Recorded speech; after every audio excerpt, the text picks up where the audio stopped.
Hey guys, Andrea. So back from the doctors.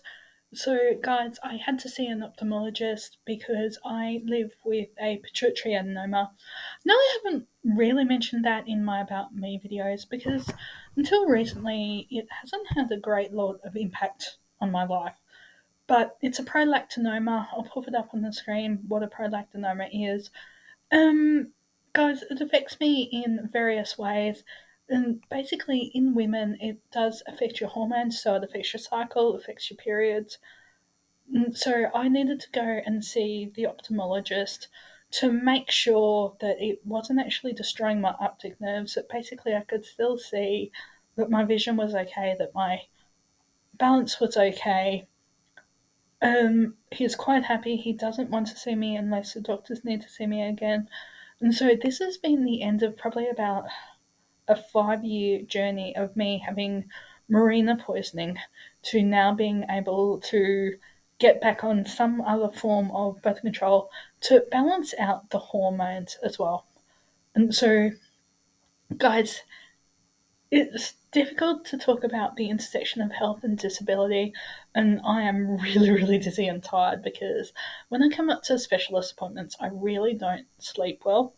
And I had a very high pain rate with the peripheral neuropathy. And peripheral neuropathy is damaged nerves, so I feel my impulses.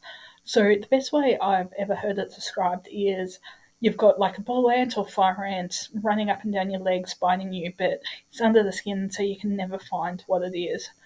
There are some medications, I've tried most of them, but the best thing I find is resting, physio, massage, and heat. And so that's what I'm obviously doing. I'm resting as well. And so, guys, this is a really important topic, and it goes into what I've been talking about disability and relationships, disability and respect. That's a really interesting one. Is I've got to say a shout out to my support team. You guys know who you are. Were absolutely brilliant. I'd actually thought I dreamt that I'd asked for unusual support. Turns out I hadn't, which is actually a really great thing. And she ended up doing overtime, so I'll have to ring my support coordinator and explaining that. But she ended up doing overtime with me to make sure I was home. I had some takeaway because I was not fit to cook. We didn't know who would be home in the house and what capacity they'd be at for lunches as well. And then just being able to advocate for me, hey, no, that's not correct. This is the tablet you're on. Let me go and grab you a glass of water. All of those things that we see during a day that really, really do help. So, guys, they also had to put like drops in my eyes that dilate the eyes and measure the pressure behind your eyes as well. And so, guys, drop it in the comments if you've had to have that done. And we also had to do a field vision test as well, which is where you have to sit still, and for me, sitting still is a bit of a challenge. Sit still for I think 15 minutes on each eye. You have an eye patch over one, and you're looking into a cylinder type shape and pressing a button anytime you see a light on the screen, and they're testing your peripheral vision. Mine are normal, but I'm getting floaters, and so we are now dealing with that as well. But guys, it's so important as people with a disability not to go, oh, she'll be right, as so many of us Australians do, because I've let this become a bigger issue than it should have ever been. Because fear I couldn't afford it. Every step of the way, it's been less expensive than I thought, or people have offered payment plans, or I've been able to save up, or it's been covered under NDIS, or I've been able to go the public system.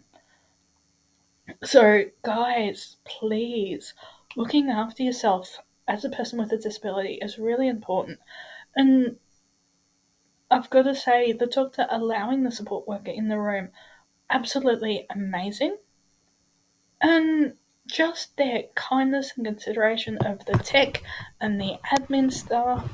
One thing that really made it nice was up to date magazines as well. But we do unfortunately see a lot of medical gaslighting from people with disabilities, and particularly women as well. So, guys, one of the tips I've found with that one is having your own documentation, requesting a copy of the documentation, and if they if you ask for a specific test for a specific reason, don't be antagonistic, but ask them why.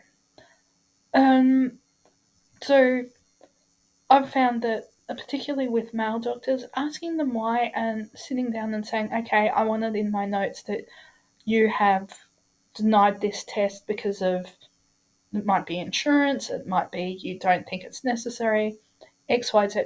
Because, yeah, you can have medical fatigue, there can be too much testing. There is a point to saying, okay, that's enough, and just living out your life. But then there is quality of life, so being able to explore new treatments, new medications, doing trials. And so by saying, hey, I wanted in my notes that you're not working with me here, or that you've denied medical care, you've people start to go, okay, yeah, maybe we will do the blood test, maybe we'll do this as well. But making sure you're needing the tests as well is the doctor's decision. Mm, that one's a really, really interesting one as well. Um, guys, your eyesight is so important as well. So,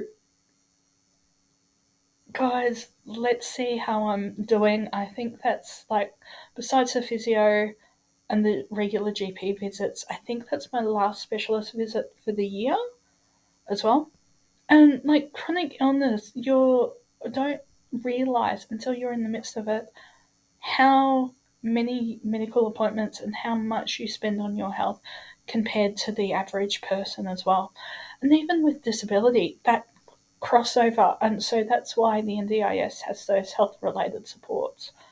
But guys, we're up to 70 subscribers. So guys, that means I think about 80% of you guys who are returning viewers aren't subscribed to the channel.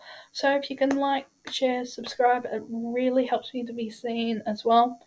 Because, guys, I really want to keep doing it.